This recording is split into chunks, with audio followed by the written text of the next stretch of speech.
Good afternoon, everyone. Thank you and welcome to the Modernised Manual of Contract Documents for Highway Works, MCHW for short. That's what I'll use from here on in. What do constructors need to know webinar? The key speakers today are, well, myself. I'm Anthony Atkins, and I'm one of the principal technical standards governance advisors in National Highways. I've been closely involved in the refresh of the MCHW, and I'm also joined by my colleague today, Rebecca Shepherd. Thank you, Rebecca. Before we start, some simple housekeeping. The session is going to be recorded. Questions, please feel free to submit any questions using the Q&A function.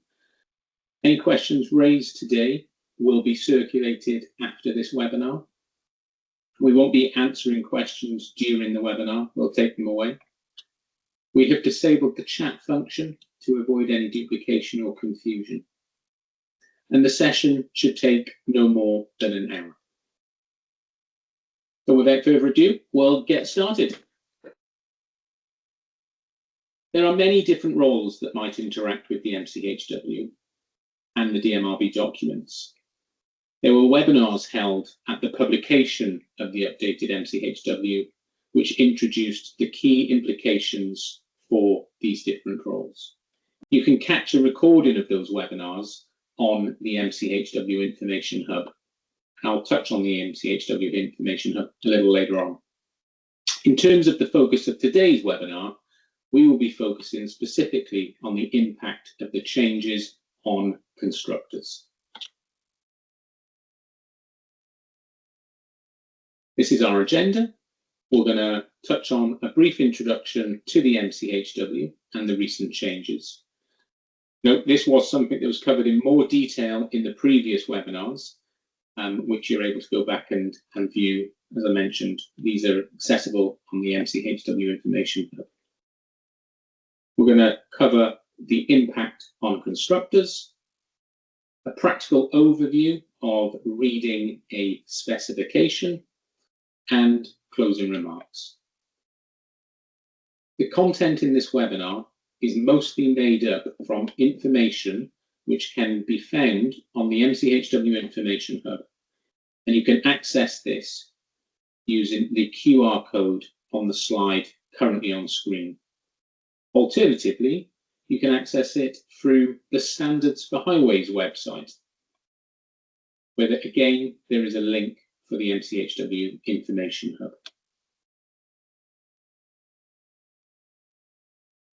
Our objectives of the webinar is to provide a general overview of what changes have been made to the MCHW. We'll then focus on the elements that are particularly of interest through impact to constructors, identifying the key implications. And finally, we will go through the new format of the contract-specific specifications to help you read and interpret.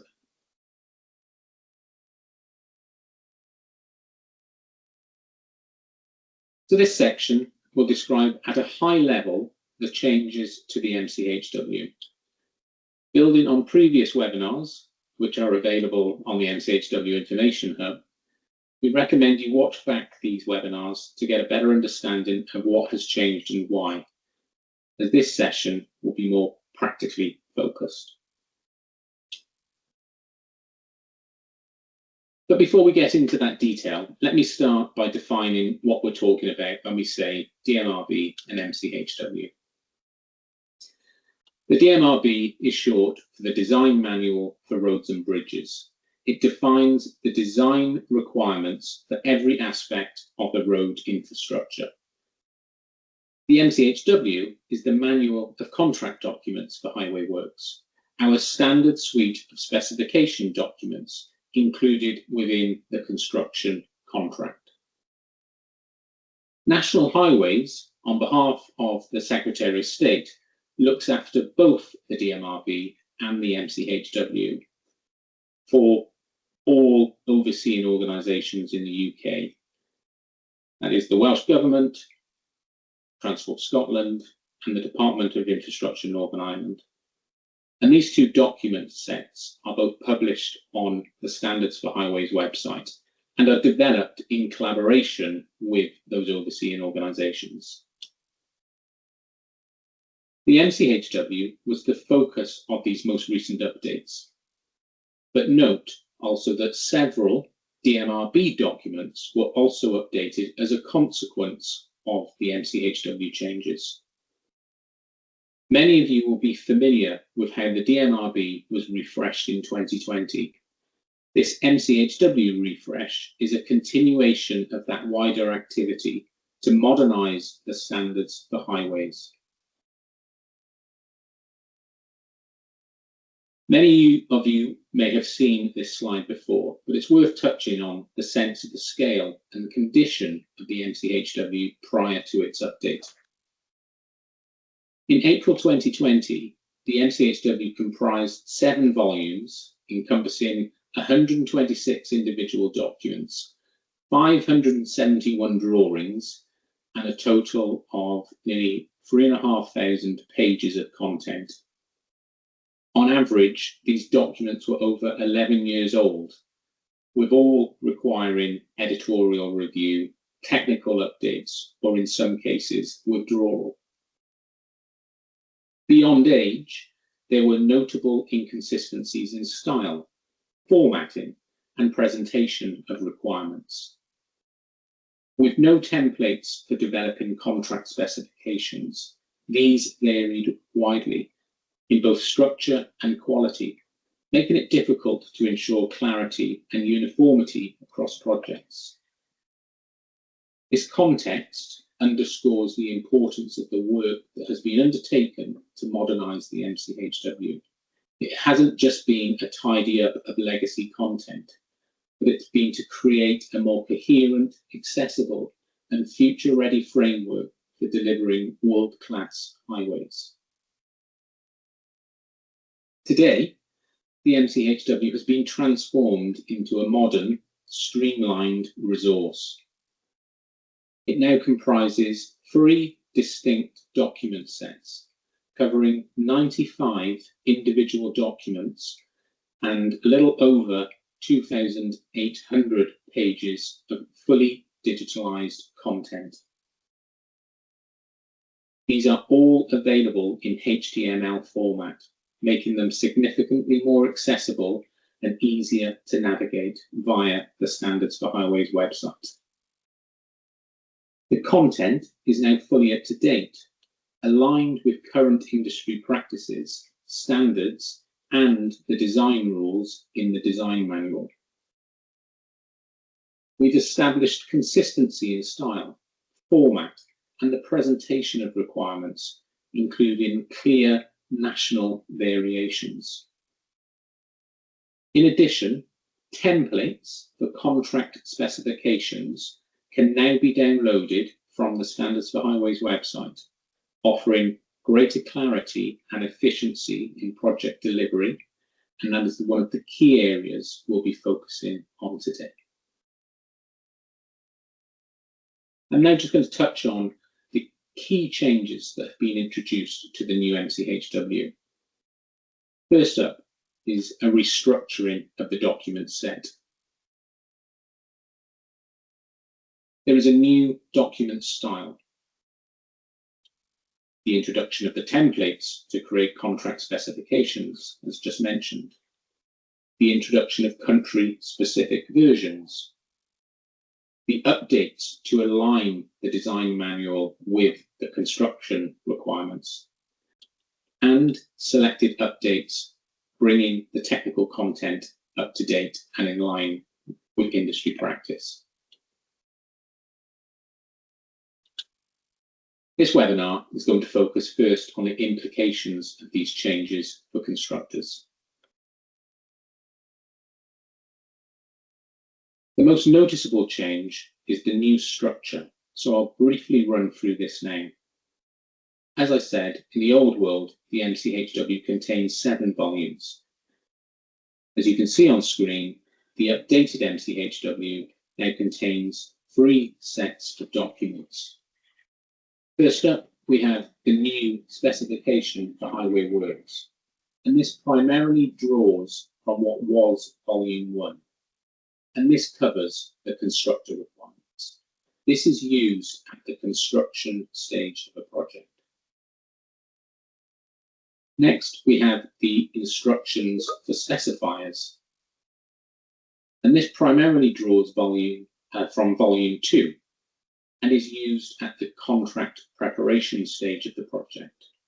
This provides instructions for how to produce a contract-specific specification. In addition, content that was relevant to designers in the old Volume 2 or Volume 1 has been moved to the DMRB to provide design rules.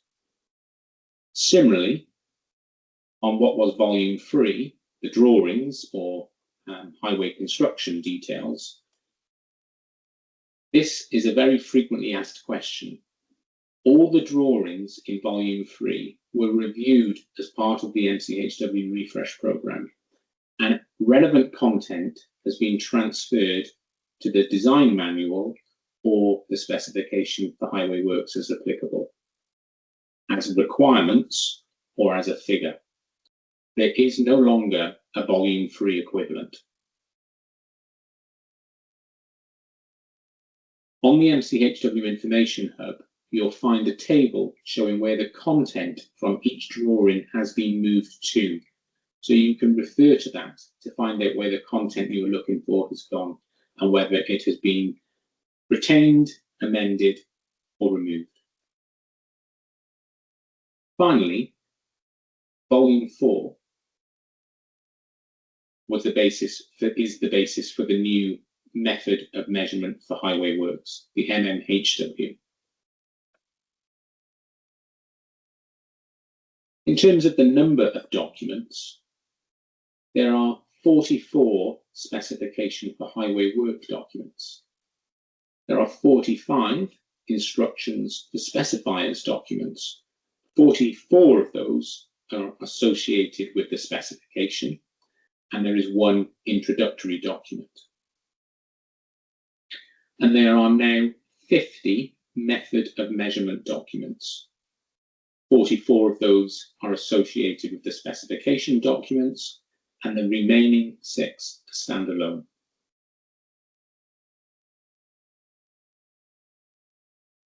Alongside the new structure, the MCHW has a new numbering system.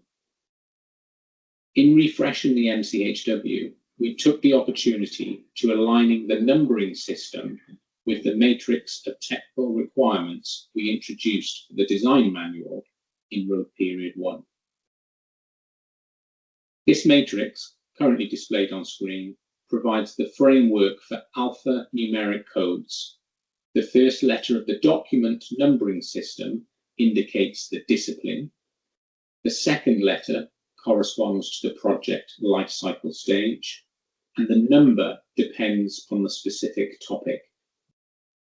You'll see here on the screen the instructions for specifiers relate to the contract preparation lifecycle stage of a project and are therefore denoted with a P.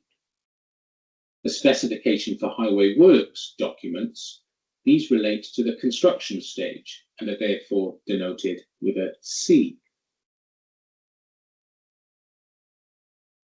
To illustrate this in practice, here on the screen is an example of 3 MCHW documents, all from the road layout discipline. First up on the left is the specification document. You can see the code is prefixed with CC, identifying it as part of the civils discipline and indicating it as the constructor requirements, and the digits indicating it as part of the road layout topic. In the middle is the instruction for specifiers document. You can see it is prefixed with CP, identifying it also as part of the civils discipline, and the P indicating it as the contract preparation set. And finally on the right, this is the method of measurement document. These are always associated to a related specification document. So they have the same code, but also MMHW.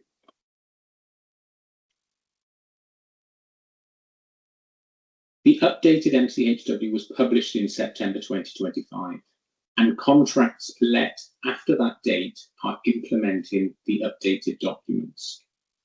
This approach to adopting updated published standards remains consistent with normal practice.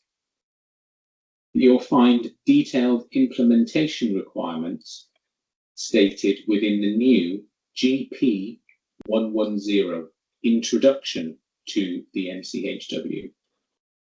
And this includes the option for an overseeing organisation not to use the updated MCHW for a specific project that is at an advanced stage of design where it would cause significant cost and time implications.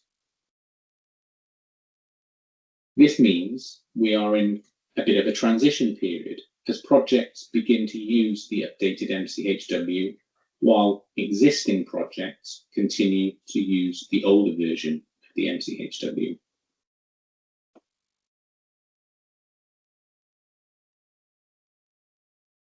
In terms of accessing the MCHW documents, it is the same as for the design manual documents. It is easy to access these from the Standards for Highways website. Noting that you can choose the relevant country for your contract, and that will ensure all the country-specific requirements are included. You can choose the date, so you access all previous versions or the current version. You can also use the older version button, which is accessed from the top of the screen, not showing on the screenshot you have there. So I'm now going to pass over to my colleague Rebecca, who's going to explain how the updated MCHW affects constructors. Oh, thank you very much, Anthony. So in this next section, we're going to go through some of the key changes, but specifically thinking about the impact on you as constructors. So the role of the constructor in principle is substantively unchanged, but the updates to the MCHW will have several implications.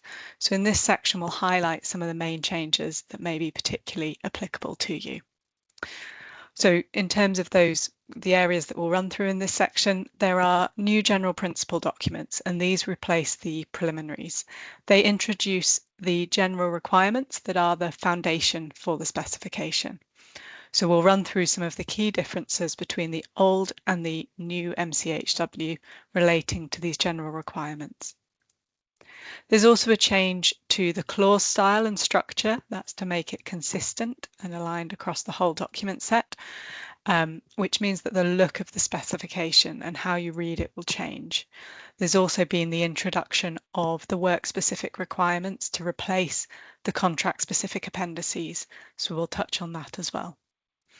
And finally, there have been the changes to the technical requirements, and that's to bring the standards in line with the latest industry practice.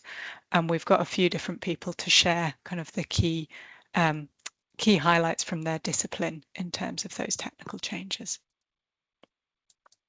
So we'll start off with the general principle documents. So the updated MCHW introduces 8 general principle documents, and these all have the GC code. So thinking back to the document numbering matrix, G is for the general principle, and then C being a specification document. These general principle documents replace the old series 0, 100 and 200.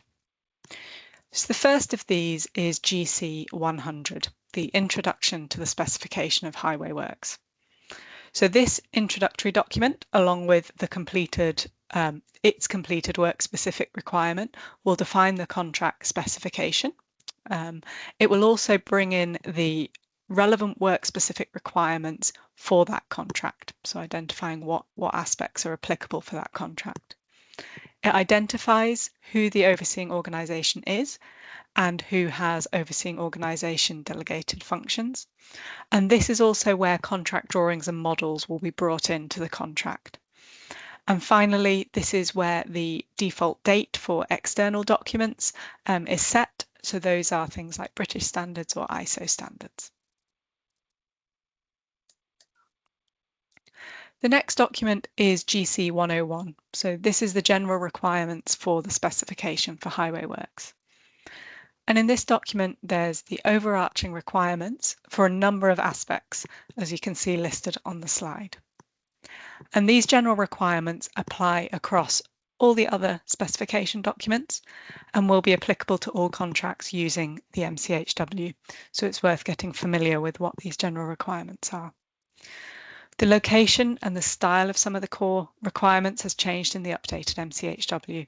So over the next few slides, I'll pull out some of those key changes, particularly relating to the items bolded on this slide. So the first thing to flag is how the owner of the obligations is identified. So in the old MCHW, the phrase "the contractor shall" was typically used throughout the specification. But in the updated MCHW, there's a single requirement in GC 100, which states all requirements and obligations shall be the requirements and obligations of the contractor. And you can see this on the screen here in this extract as clause 1.5. You'll therefore not see the phrase "the contractor shall" used elsewhere, because that principle is covered by this umbrella requirement, which applies across all of the specification. The next thing to flag is how quality management requirements are introduced. So in the old MCHW, core requirements were covered by clause 104, and relevant requirements were then written on the basis of that clause.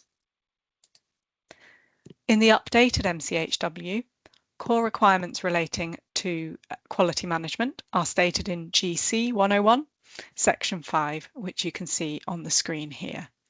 So for example, clause 5.2, if we pick that one out, requires that the quality management systems shall comply with ISO 9001, and clause 5.5 requires that certification bodies shall be accredited by UCAS. These requirements are not repeated elsewhere. This is where they are. These are general requirements which are applicable across the specification, but you may find cross-references throughout the specification back to GC 101, section 5, when referring to quality management. And this is also why you can't mix parts of the old and the new MCHW together, because of all these cross-references. On this slide, we're going to discuss verification and testing requirements. So in the old MCHW, all contract-specific testing requirements were consolidated into Appendix 1.5. In the updated specification, you'll find verification requirements and contract-specific requirements associated with the relevant topic-based specification documents. And this updated term verification is newly defined in the updated MCHW, and it covers activities as well as testing, also checking, inspection, examination, monitoring and trials. So all the sorts of activities that are undertaken to ensure the works are being provided in accordance with the specification. General verification requirements are stated in GC 101 in section 14, as you can see on the screen here, and these general requirements are therefore applicable to all schemes and across the specification. So just to pick out a couple of aspects, clause 14.1 requires verification activities to be undertaken by the contractor unless otherwise stated, and clause 14.2 and 14.3 require verification activities to be documented and that documentation to be submitted. There's quite a bit to digest there, but just to reiterate, Appendix 1.5 is no more, and the testing requirements are now covered by the umbrella term verification. And whilst general requirements are found in GC 101, the specific verification requirements will be found in the relevant specification documents and or the associated work-specific requirements. On the final one of this set of slides, we'll cover contractor design elements. So starting with the old MCHW, you may be familiar with finding the list of contractor design items in Appendix 110, which form part of the specification preliminaries. In the new world, they are identified in the relevant specification document. The updated MCHW clearly identifies what items are to be designed by the contractor by using the phrase contractor design items, as you can see here. The individual items to be designed will then be detailed in the relevant work-specific requirements. So an example you can see here is from CC 500, the Combined Curb and Drainage Systems section. So this states that the design of the requirements needs to be in accordance with the DMRB document CD 524, and individual items are then specified in the work-specific requirement. And this section also then outlines the performance characteristics that the system shall meet. It should be noted that this example is a case where curb and drainage systems are always contractor design items as per clause 13.1, but sometimes work items will sometimes be contractor design and sometimes not, and that would therefore have an associated work-specific requirements to state the work-specific requirements. So general contractor design requirements are found in GC 101 in section 17. And a key thing to flag here is that the statement that the design shall be carried out in accordance with the DMRB. So you can see clause 17.3 there. It's possible you may have previously found such design requirements in volume 1 or volume 2 of the specification, but this relates to the content that Anthony ran through earlier with that clear distinction between the DMRB and the MCHW. So all design requirements are now in the DMRB regardless of who is undertaking the design. So the design requirements for contractor design elements you'll find in the DMRB. So just to wrap up this section on the general principles document, here we have a list of the documents that have replaced Series 100. So that includes GC 101 that we've just run through, and then those 5 other documents, GC 102 to 106. And these documents have been fully updated and restructured, as can be seen in this figure. And the title of these documents tell you what is covered by them. You can find a full mapping of the Series 100 clauses and also Series 200 and where they have gone to in the updated MCHW, and you can find that on the Information Hub. Just to flag, there has been some content changes to these documents, so it is worthwhile taking the time to read and digest them just to be clear on what the requirements are now. Moving on now, we're going to pick up on the change to the clause style. So the specification documents have been restructured to provide clear and unambiguous content. And one of the key principles that's been adopted is each clause is one requirement. So one clause, one requirement. Previously, there were paragraphs with multiple requirements in one clause, but now it's one clause, one requirement. That's consistent across the DMRB and the MCHW. As you start to use the documents, you'll recognise patterns in the way things are structured. And each section now applies to a physical object, material, or activity. And the requirements within those sections are grouped into product requirements, installation requirements, verification requirements, and documentation requirements. So product requirements, including performance and acceptability criteria, installation requirements covering things like workmanship, verification requirements, so that might be product verification or installation verification, so that covers things like testing, inspection, measuring, monitoring and trials, and then documentation requirements, so pre-construction, during and post-construction, certification, construction records, asset management records, things like that.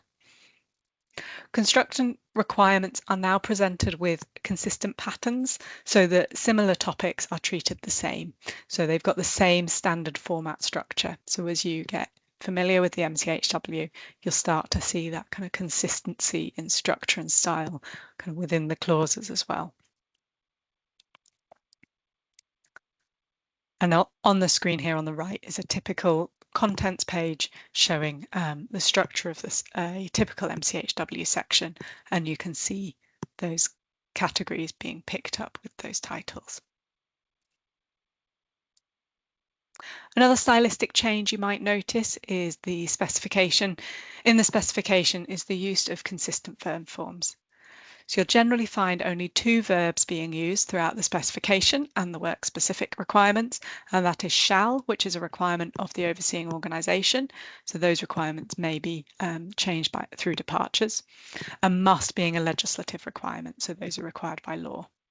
And that will be that use of verb form will be consistent through both the core specification and the work-specific requirements. Speaking of work-specific requirements, another notable change is the introduction of templates within which these work-specific requirements are captured. And this is to replace the contract-specific appendices. And because templates are provided, you should find the structure of what you are provided as a completed specification becoming much more consistent. And we'll cover this in more detail in the next section. So finally, there's also been some updates to the technical requirements made to the specification to bring it in line with current industry practice and up-to-date standards. There've also been some updates associated with a focus on using performance-based requirements where appropriate, and the reasoning behind that is to unlock opportunities for innovation, so focusing less on the how and more on the what's required. We don't have time in this webinar to run through all the technical changes across all the disciplines, and so you will need to read the MCHW documents to understand the requirements and the full extent of any technical changes within your area of interest. To support you with this, there is an overview of key changes by discipline on the MCHW Information Hub, and where there is discipline-specific additional content, that's also found there. So, for example, the geotechnical paper around the design and construction of geotechnical activities. Just to whet your appetite and give you a flavour of some of the changes. So GC 109, site preparation and clearance, there's a new requirement now to carry out preliminary UXO assessments for all schemes. CC 202, a pavement document, introduces a new surfacing material option, stone mastic asphalt surface course in England. And then there's also been content that's been moved around. So environmental barriers, including noise barriers, have been moved from series 2500 to the new CC 481, as they're now classified as minor structures, and capping has been moved from series 600 earthworks through to the new pavement documents. I think I've spoken enough. We'll now hear from several colleagues who familiarised themselves with the update to the MCHW and have got a reasonable understanding of the technical changes. So we invited them to share the aspects they believe are particularly significant for their respective disciplines. So as you watch, there are some of the contributors do refer to discipline-specific terminology, standards and supporting documents. So if you don't work directly in that area, you may be less familiar with that terminology. But hopefully, regardless, the insights will give you a valuable perspective on the breadth and the importance of the changes across the MCHW. So I'll just set that playing now. Hi, I'm Adam. I'm part of the authoring team for CC 500 drainage over the last few years. One of the first changes you'll notice is the introduction of WSRs. Now these will have the designer ensure that they specify each of the performance requirements for the product as required by either the British standard or equivalent. The second major change you will see with drainage is the inclusion of the former highway construction detail B and F series information. Information for constructors has gone into CC 500, but advice and design requirements have gone into the updated DMRB documents. So the main tip when doing your first specification would be to ensure that you have awareness both of CC 500 and the drainage documents in DMRB, which feed into it. Hello, my name's Alan Howard. From a road lighting perspective, the development of the MCHW has enabled the overseeing organisation to move away from the most economically advantageous tender to the most advantageous tender. This allows a focus beyond price to quality, including social value, sustainability, and other non-price criteria. Through specification, they have a greater flexibility to determine what constitutes value and can prioritise factors such as circular economy, sustainability, operational energy and carbon reduction, as well as environmental impacts. There will be challenges such as considering luminaires, where we must meet the requirements of the individual luminaire as a product, and then how all the luminaires effectively come together to achieve a lighting class based upon a defined road and column geometry. As a result, though, construction costs may be slightly higher, but this will be offset through the long-term social sustainability and project impacts. So, I'm here to talk about earthworks. In the round, once people become familiar with the EU documentation, it should make things easier, it should streamline things, it should make things more consistent. There are obviously new documents. We've got the construction procedures document, we've got the works requirements, work specific requirements, not dissimilar to the old appendices that we know and love. There'll obviously be a transition period once people become familiar with these. I'm pleased to say that method spec compaction is still permitted. In fact, it is actually encouraged for bulk earthworks, but there's definitely a much more importance placed on the need for verification and validation testing on the earthwork. So I expect contractors to have to put more effort into this side of things than perhaps they currently do at the moment. The other thing to be aware of is the fact that the document cross-references to other standards. So we've got the 6031 for earthworks, we've got 5930 for ground investigation, 8006 for reinforced earth. These things need to be raised and contractors need to be aware of what in those documents and not just expect to see what is in the specification itself. I'll leave it at that. Thank you very much. Hello, I'm Nick Pinnington. I was one of the authors of CC 120, a requirements document for the construction of permanent traffic signs, road markings and road studs.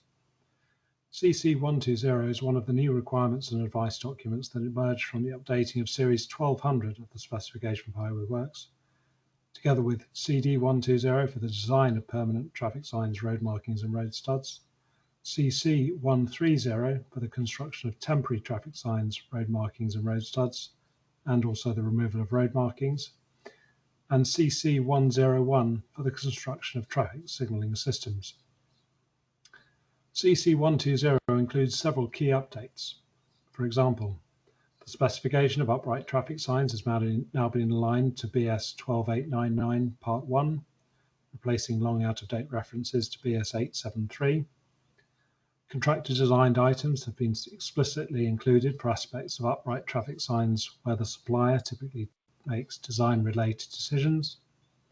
This includes the design of panel butting plates and clamps, which are now expected as part of all multi-panel signs. The highway construction details for road markings, formerly the D series, have been withdrawn because the details are now available to designers in the traffic signs manual. The highway construction details for marker posts, formerly the E series, have also been withdrawn and replaced with revised marker post designs in CD 120. The minimum performance requirements for white and yellow road markings have been updated. They now include a minimum 2-year period in which the performance of the markings is not to drop below minimum levels. The 2-year performance threshold means that care will need to be taken in the selection of road marking products. That is, the right product will need to be selected to suit each installation location, so the 2-year requirement is met. Installed road markings are also subject to verification to confirm they align with the dimensions specified in the traffic signs regulations and general directions.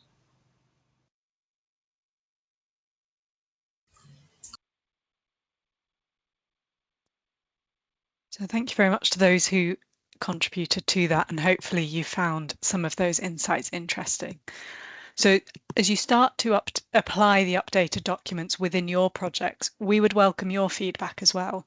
So we're particularly interested in hearing about your practical experience of using the updated MCHW, the impact of the changes in your area of work and the benefits you encounter. And The feedback you provide will play an important role in shaping future guidance, support and continuous improvement across the industry. Maybe you'll be able to feature in a soundbite like that in the future. And the reason I've got the feedback form QR code on screen is that you can submit such feedback through the feedback form on the Standards for Highways website, which is what that code will take you to. We'll move on now to the third part of our webinar today, which is focusing specifically on reading the specification, so familiarising yourself with the updated format of the specification. So before we get into detail, we're going to start with a bit of a reminder as to how the MCHW fits into a contract specification. So a contract specification is formed by the specification for highway works alongside the compiled work-specific requirements. And those work-specific requirements may refer to contract drawings and models, and they may also sit alongside other content such as quality documents, environmental content, etc. And that forms the contract scope. The final type of contract document you would have is the conditions of contract and the pricing documents, with the latter making use of the method of measurement for highway works where applicable. Now, focusing back on the contract specification and the work-specific requirements. The instructions for the work-specific requirements, are found on how to compile them, are found in the instructions for specifier document, which have the accompanying work-specific requirement templates, which we've mentioned earlier. And those templates are then used to develop the work-specific requirement, which in conjunction with the specification for highway works forms the contract specification. So where does the DMRB come into this? So the DMRB is used to, the DMRB provides requirements and advice which is used to develop design outputs. And it is these design outputs that then provide the content needed to populate the work-specific requirements.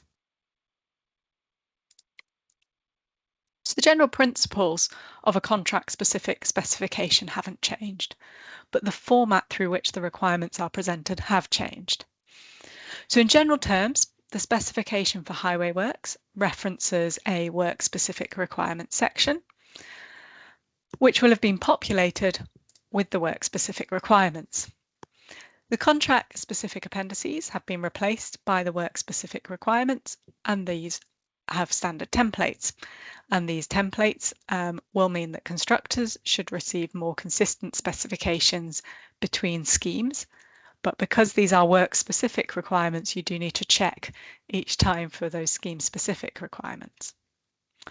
Now, wherever there is a requirement in the specification for highway works that involves contract-specific information or scheme-specific information, there'll be a corresponding entry in the work-specific requirement.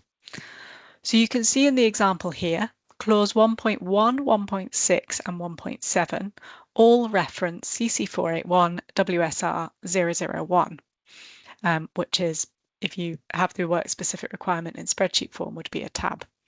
We'll cover more on that later. And if you look at clause 1.6, that states that minor structure components to be supplied shall be specified in CC 481 WSR 001. And if we go to that WSR, you'll see the corresponding entry associated with clause 1.6. The key point here is that you will be reading from the specification to the work-specific requirements. You won't be able to read the work-specific requirement document as a standalone document. It can only be read in conjunction with the specification. So in terms of the work-specific requirement documents itself, so the specifier will have compiled the work-specific requirements using the relevant content and using the template. So that's based on the design outputs and scheme-specific information. If there's an entire tab or section that's not relevant, that will have been removed from the compiled specification. And so if you can't find that then it would mean that it's not relevant for your scheme. But in GC 100 work specific requirement, that will also contain the list of all the relevant work specific requirements that should be available for your scheme.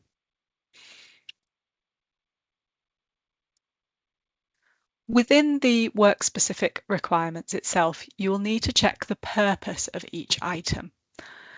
And the different terms you will see are shown on screen here, and I'll run through them now. So requirement will be the most common. So if it's a requirement, that means that work specific requirement is a requirement for your contract. So that's the default. You might also see not applicable. So that's likely to be the second most common.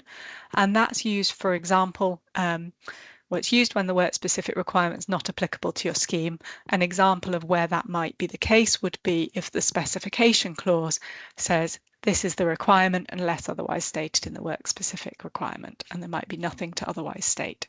So in that case, you might see the work specific requirement set as not applicable, but that will give you the reassurance when you see the placeholder text or an empty table that it's not been forgotten about. Rarely you might see continuation used, so that'll just mean it's not an extra requirement, it's part of the requirement above. So that's used for formatting reasons. But then the other options, so cancelled, additional and substitute, these are all associated with departures. So cancelled is where the requirement is no longer a requirement, and that will be struck through. Additional would be a requirements that are additional to those in the specification and not otherwise covered in the work specific requirements, work specific requirement templates. So that would mean any additional requirements would be requirements for your contract. And substituted, where an existing requirement has been overwritten or substituted with a new work specific requirement. And that substituted requirement is a requirement for your contract. And we'll cover departures a bit further on the next slide. In the right-hand corner here, you'll see a note on the difference between not applicable and blank content, and that's because this question has been asked quite a few times. So if it's not applicable, it means that requirement has purposely not been completed because it's not applicable. However, in some cases, there'll be no information to be conveyed at a certain point in time. So, for example, because it's a contractor design items. So in that case, it will be left blank rather than having its purpose set to not applicable, because it is applicable. It just doesn't have the full content available to complete the requirement. So finally, in each specification work specific requirement, you'll find a tab or a section, depending on how it's compiled, called CR, SR and AR. And that stands for cancelled, additional and substitute requirements. And this is where all departures will be identified. So you'll need to check these sections for any departures to the specification, and these modifications would have been approved by the overseeing organisation. One thing to flag is that each specification has a work-specific requirement, so you'll need to check each of those departures tab. So that's the principle. We'll now just bring some examples up on screen to illustrate how to read the documents. So work-specific requirements are conveyed through standardized templates, and there'll be one work-specific requirement document for each specification document, with specific requirements relevant to the works. For the extracts on these slides, we are using the templates that the specifiers will use, so these spreadsheet formats. The compiled specification that you receive may be in a different format to this. So you might get a package of spreadsheets, in which case it will probably look like what we've got on screen, or it might have been printed into an A4 PDF, in which case it might look a little bit different, but the content will be the same and the principles are the same. So the first case we have on screen here is a specification clause, so clause 2.4, which requires some work-specific information. So you can see that reference to the work-specific requirement there.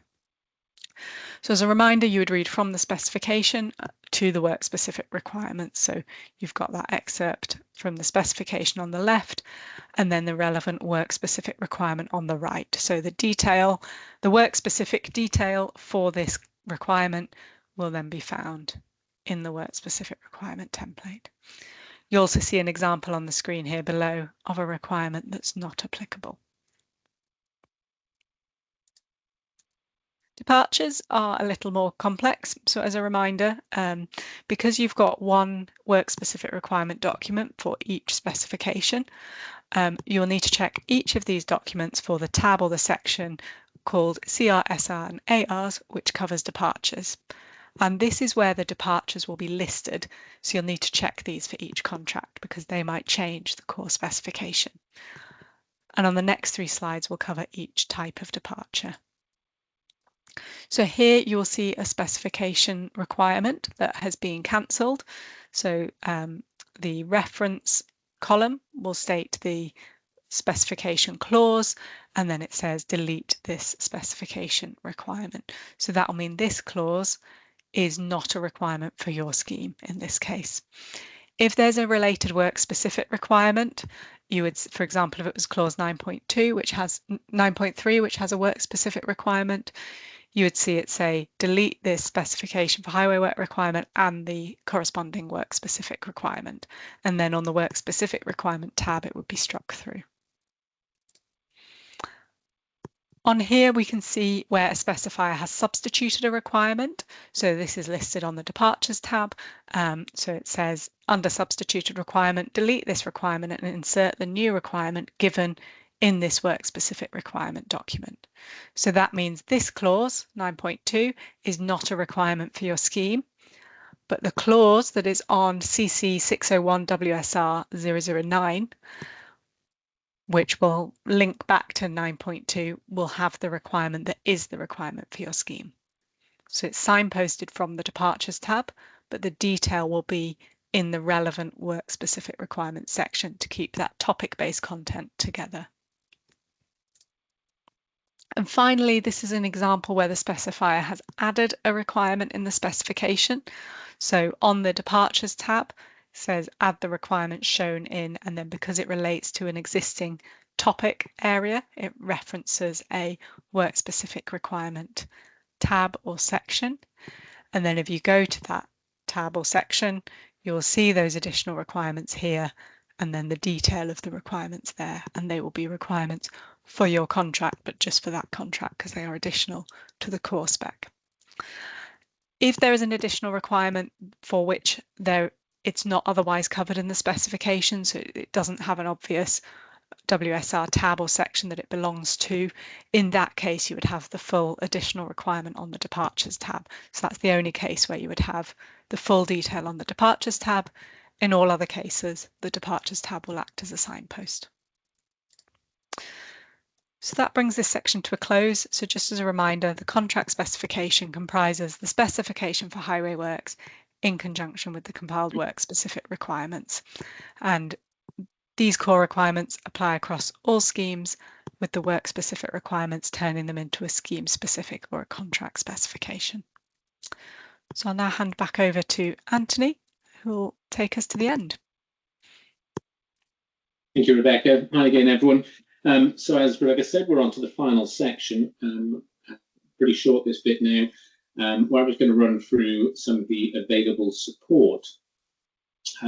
We recognise that this is a substantial change, so we're keen to support this transition.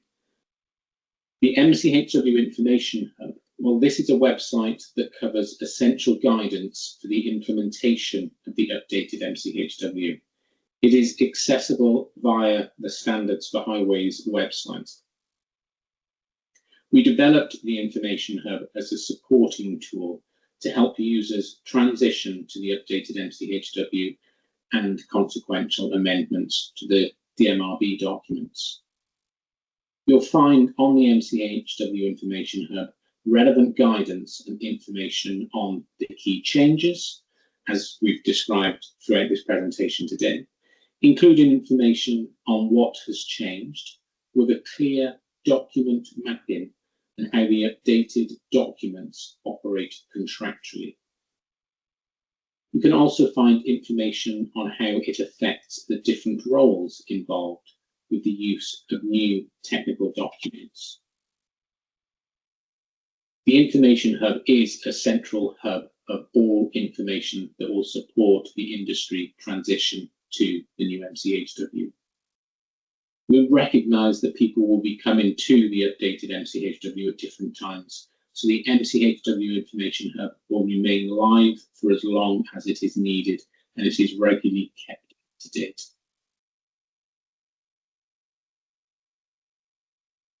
If you have any questions or feedback on the updated MCHW or on the Information Hub itself, please do make use of the feedback form that, as Rebecca mentioned, and I've also mentioned a few times as well, it's accessed from the Standards for Highways website. When using this form, your feedback will be directed to the relevant team for response or action. It's the most efficient way of raising feedback and getting the information to the right person so that you get a response back quickly.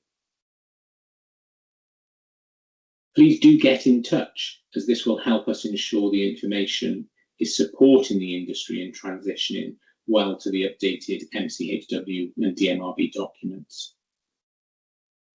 And please also give us feedback when you are starting to use the MCHW. It's through your feedback that we can continue to evolve and enhance these documents.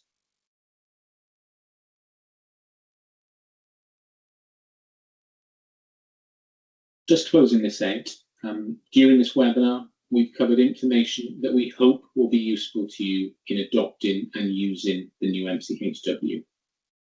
That brings us to the end of this session. That leaves me, and on behalf of Rebecca, to thank you very much for your time. Any questions that have been raised, we'll aim to respond to those and consolidate the responses into an FAQ, which will be issued separately. And finally, we'd really like to hear how you found this webinar today. So we'll send out a short survey, and we'd be very grateful if you could provide your feedback. Thank you, everyone, and have a good afternoon.